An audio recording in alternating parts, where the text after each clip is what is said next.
Best health packages up to 80% discount. Tirumala Diagnostics.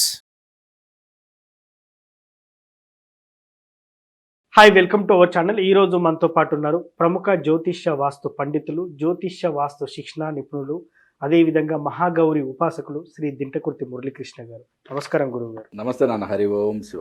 రీసెంట్గా Telangana election అయితే ముగిసింది సార్. అంటే దాదాపు 1 మంత్ కావస్తుంది. ఇప్పుడు ఎలక్షన్ కోడ్ రాకముందే ఏపీలో ఎన్నికల హడావిడి మొదలైంది. సో ఒకరు కాదు, ఇద్దరు కాదు, త్రిముఖ పోటీ ఉంది. బీజేపీ కూడా దీనికోసం ఆరాట పడుతుంది. సో ఇప్పుడు చూసుకున్నట్టయితే చంద్రబాబు నాయుడు, జగన్, అదేవిధంగా పవన్ కళ్యాణ్, ఈ ముగ్గురు అయితే ప్రధాన రేసులో ఉన్నారు. సో ఒకవేళ పవన్ కళ్యాణ్ గారు టీడీపీతో పొట్టు పెట్టుకున్నప్పటికీ రిజల్ట్ ఎలా ఉంటుందో మనం వేచి చూడాల్సింది.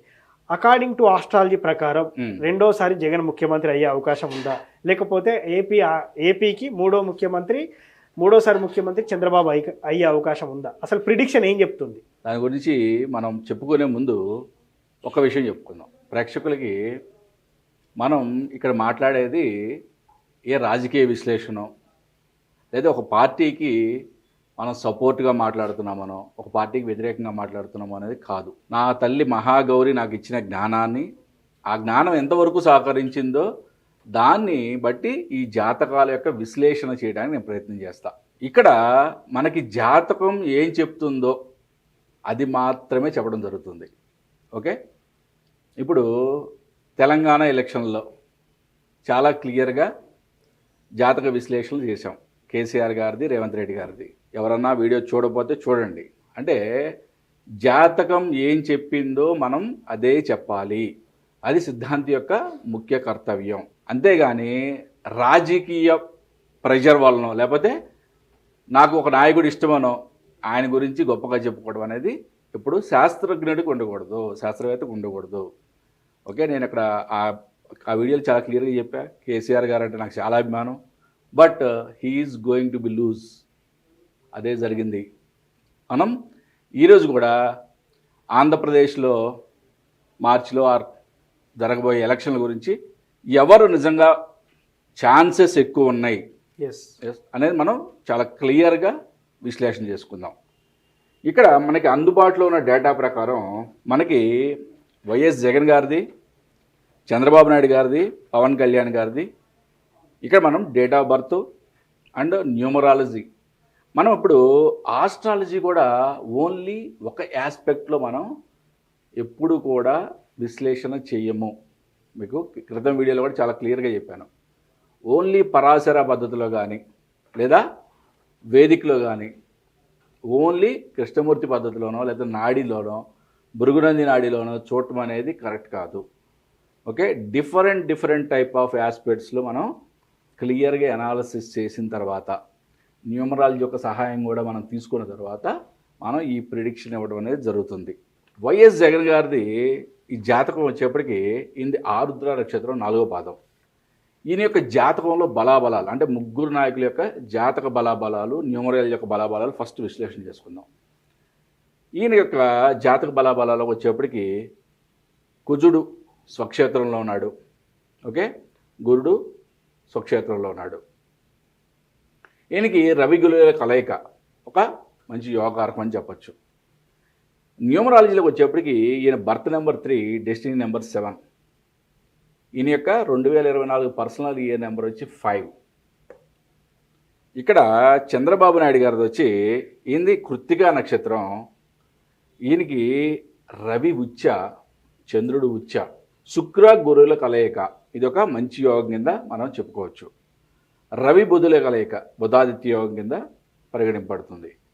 ఇక్కడ కుజ కేతువుల కలయిక ఇంటూ మార్కొట్టం, ఎందుకంటే అది దాన్ని భస్మాసుర యోగం అంటాం. అంటే ఒక్కొక్కసారి బాబుగారు ఆయన చేసే తప్పులు ఆయనకే భస్మం అయిపోతూ ఉంటాడు అన్నమాట. అటువంటి ఆయన జీవితంలో చాలా జరిగినాయి, మనకి కనబడుతూనే ఉంటుంది. ఆయన యొక్క బర్త్ నెంబర్ వచ్చి 2, డెస్టినీ నెంబర్ వచ్చి 3. ఆయన యొక్క పర్సనల్ ఇయర్ నెంబర్ అంటే 2024 పర్సనల్ ఇయర్ నెంబర్ వచ్చి 5. అంటే ఈ పర్సనల్ ఇయర్ ప్రకారం వీళ్ళిద్దరికీ కూడా సమ ఉజ్జీలుగా ఉన్నాయి, అంటే ఈక్వల్గా ఉన్నాయి. న్యూమరాలజీ ప్రకారం పోటాపోటీగా ఈక్వల్గా ఉన్నాయి. పవన్ కళ్యాణ్ గారి జాతకం దగ్గరికి వద్దాం. ఈయనది వచ్చి ఉత్తరాషాఢ 3వ పాదం. ఈయనకి కుజుడు ఉచ్చ, రవి స్వక్షేత్రంలో ఉన్నాడు. రవి బుధుల కలయిక బుధాదిత్య యోగం, చంద్రుడి కుజుడి యొక్క చంద్రమంగళ యోగం, చాలా యోగకారకమైన జాతకం ఉంది. ఈయనది వచ్చి బర్త్ నెంబర్ 2, డెస్టినీ నెంబర్ కూడా 2, 2 and 2 కూడా అంటాం. ఇది పర్సనల్ ఇయర్ నెంబర్ వచ్చి 1. అంటే ఇప్పుడు ముగ్గురు నాయకుల్లో ఫస్ట్ మనం న్యూమరాలజీలో చూసుకుంటే పవన్ కళ్యాణ్ గారికి కొంచెం ఎక్కువ మార్కులు ఉన్నాయి. ఓకే ఓకే చంద్రబాబు నాయుడు గారికి అండ్ వైఎస్ జగన్ గారికి ఈక్వల్ మార్క్స్ ఉన్నాయి. నెక్స్ట్ మనం ఆస్ట్రాలజీ ప్రిడిక్షన్లో వద్దాం. ఆస్ట్రాలజీ ప్రిడిక్షన్లోకి వచ్చేప్పటికి మనకి గోచారం అనేది చాలా ఇంపార్టెంట్. ప్రజెంట్ ఇప్పుడు నడిచే ఏ గ్రహాల యొక్క గోచారం అనేది ఎక్కడెక్కడ ఉన్నాయి, ఆ స్థానాల యొక్క ప్రభావం అంటే జన్మజాతకం మీద ఎటువంటి ప్రభావం ఉంది అనేది చాలా చాలా ఇంపార్టెంట్ కదా. మరి గోచారంలో మొత్తం 9 గ్రహాలు తీసుకోవాలా లేదు కదా.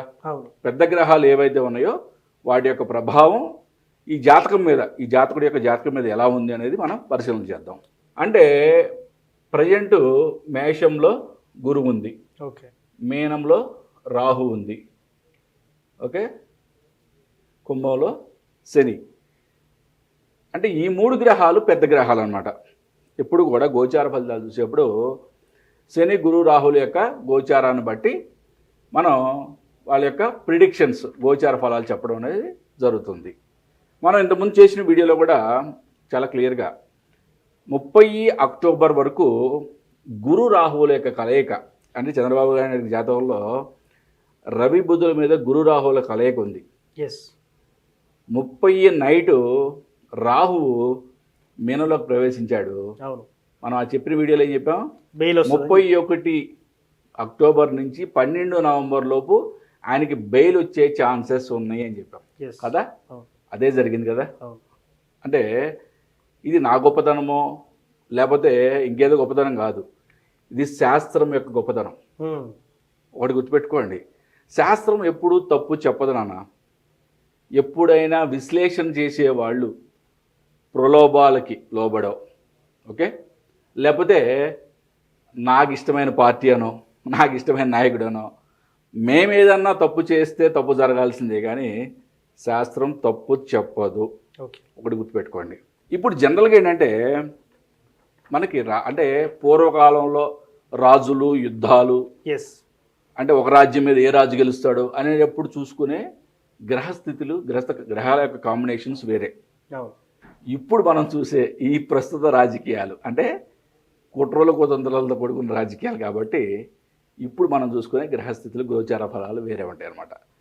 ఒకప్పుడు రవి గురుడు కుజుడు వీళ్ళ యొక్క కాంబినేషన్ ఎంత బలంగా ఉంది అని చూసి వాళ్ళకి ప్రిడిక్షన్ చెప్పేవాళ్ళం.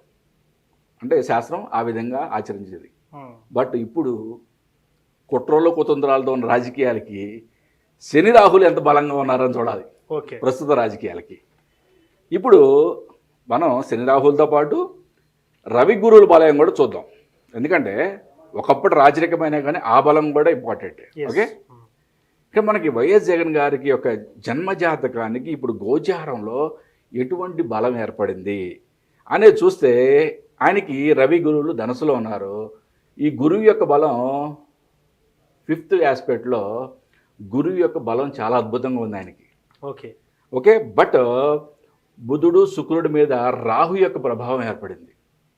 ఓకే, శని చంద్రుల యొక్క ప్రభావం కూడా ఏర్పడింది. అంటే మానసికంగా కొంచెం ఒత్తిడికి లోనయ్యే ఛాన్సెస్ ఉన్నాయి. రవి గురువుల మీద గురువుల యొక్క ప్రభావం అనేది చాలా మంచి ఆస్పెక్ట్. అంటే గురుబలం ఆయనకి, ఆయన ఒక్కడే సింగిల్గా కూడా చేసే సత్తా ఈ జాతకానికి ప్రజెంట్ గోచార ఫలంలో ఉందన్నమాట. ఓకే, నెక్స్ట్ మనం చంద్రబాబు నాయుడు గారి జాతకానికి వద్దాం. ఆయనకి మేషంలో రవి బుధులు బుధాదిత్య యోగం ఉంది. దాంతోపాటు ఇప్పుడు గోచారంలో గురువు కలిసింది, అంటే చాలా అద్భుతమైన యోగకారకం. రెండోది ఆయనకి మనం క్రింద వీడియో కూడా చెప్పాము, రాహు మీద రాహు రావడం అనేది మనం చాలామంది ఇన్ఆస్పీషియస్గా ఫీల్ అవుతారు. తప్పు అంటే డబల్ రాహు అయింది అంటే ప్రాబ్లమ్స్ ఎక్కువ అవుతాయి అన్నట్టుగా ఊహిస్తారు. బట్ ప్రతి కాయిన్కి కూడా 2 సైడ్స్ ఉంటాయి.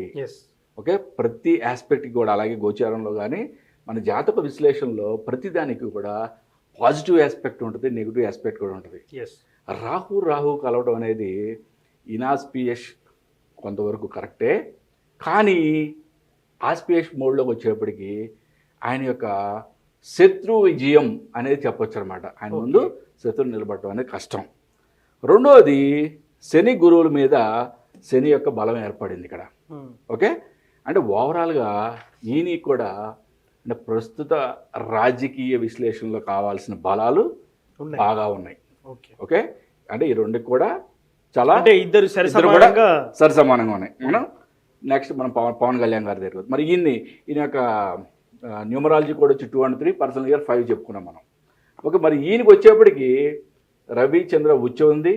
ఓకే, శుక్రుడు గురువు కలయిక, రవి బుధ బుధాదిత్య యోగం ఉంది. నెక్స్ట్ మనం పవన్ కళ్యాణ్ గారి దగ్గరికి వద్దాం. ఓకే, ఈయన ఉత్తరాషాఢ 3వ పాదం.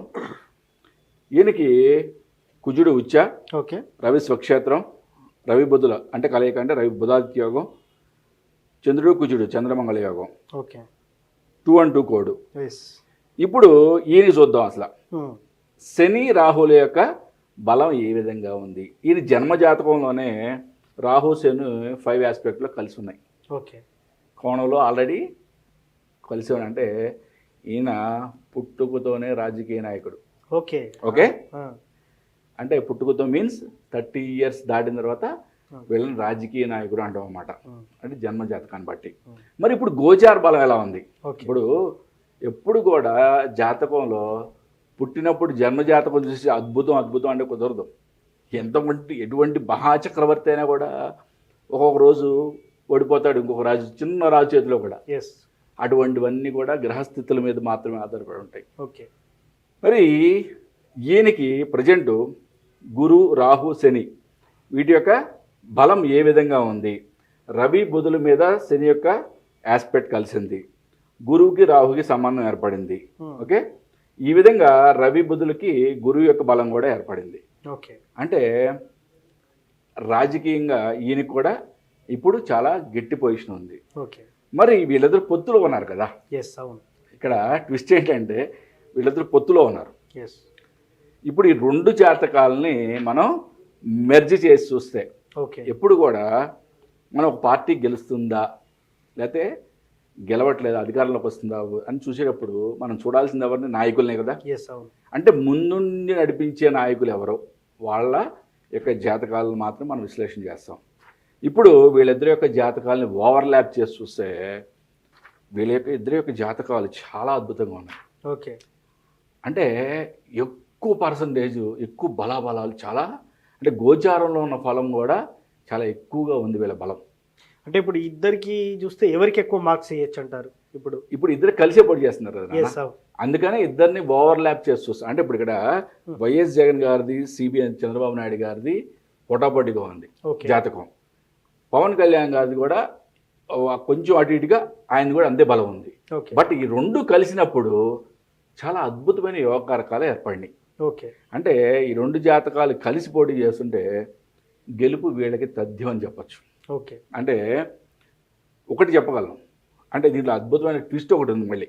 ఓకే, అంటే ఈ చంద్రబాబు నాయుడు గారు పవన్ కళ్యాణ్ గారి కూటమి గెలవడం ఒక ట్విస్ట్ అయితే ఒకటైతే, ఆ జాతక విశ్లేషణ అయితే, ఇంకొక ట్విస్ట్ ఏంటంటే పవన్ కళ్యాణ్ గారికి either CM level post, okay, అంటే డిప్యూటీ సీఎమ్మా లేకపోతే సీఎం సీట్ని షేరింగ్ చేసుకుంటారా అనే రాజకీయ విశ్లేషణలో పోవట్లా.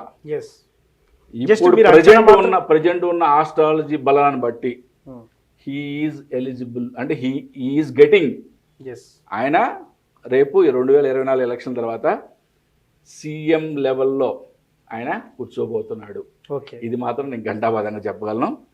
ఏది ఏమైనా కానీ ఈ ఇద్దరు యొక్క కూటమి విజయం సాధిస్తుంది, కానీ పోటాపోటీగానే ఉంటుంది.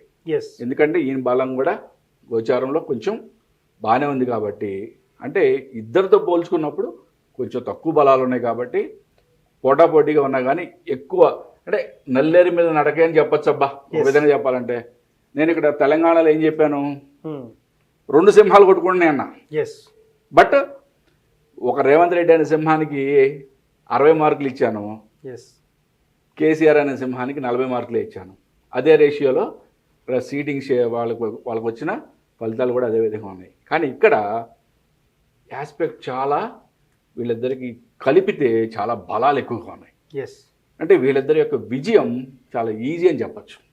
సో ఫైనల్లీ మాత్రం ఈ ముగ్గురి అంచనాల ప్రకారం ఎస్, వీళ్ళిద్దరికి ఎక్కువ మెజారిటీ ఉంది, సిబిఎన్ అండ్ పవన్ కళ్యాణ్కి ఎక్కువ Exactly, మెజారిటీ ఉంది. exactly. కూటమి అనేది వర్కౌట్ అయ్యే ఛాన్స్ ఉందని మీరు చెప్తారు. సో ఇది ఈ ప్రిడిక్షన్ ఎప్పటి వరకు వర్తిస్తుంది అంటే ఇప్పుడు ఏప్రిల్ లోపల ఎలక్షన్స్ అయితే ఈ ప్రిడిక్షన్ వర్తిస్తుందా లేకపోతే ఈ సంవత్సరం మొత్తానికి కూడా వర్తిస్తుందా? ఎగ్జాక్ట్లీ నాన్న, ఇది మంచి క్వశ్చన్ అడిగావు.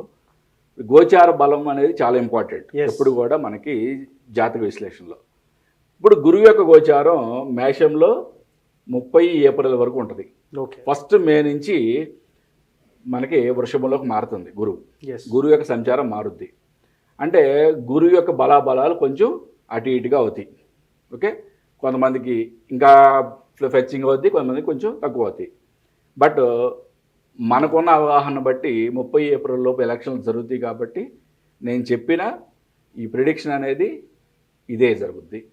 30 ఏప్రిల్ తర్వాత కనుక ఎలక్షన్లు జరిగే ఛాన్సెస్ నాకు తెలిసేది లేవు. అటువంటిది ఉంటే కనుక మనం ఒకసారి మళ్ళీ మాట్లాడుకుందాం తప్పకుండా. Thank you sir. ఏపీ రాజకీయ విశ్లేషణ గురించి చాలా చక్కగా వివరించారు. Thank you so much. నమస్తే నాన్న. హరి ఓం శివం. సో చూశారు కదా, ఏపీ హారోస్కోప్ ప్రిడిక్షన్ ప్రకారం చంద్రబాబు నాయుడు, పవన్ కళ్యాణ్, అదేవిధంగా జగన్ గారి జాతకం ప్రకారం చూసినట్టయితే ఎవరు ముఖ్యమంత్రి కాబోతున్నారని చెప్పేసి ప్రిడిక్షన్ వేస్తే మనకు అంచనాల ప్రకారం చెప్పారు. సో ఇది జరగబోయేది ఏప్రిల్ లోపల మాత్రం ఈ ప్రిడిక్షన్ వర్తిస్తుందని చెప్పొచ్చు అని కూడా గురువు గారు చెప్తున్నారు. ఇది వాటి కార్యక్రమం. మరో కార్యక్రమంలో మళ్ళీ కలుద్దాం. Thank you.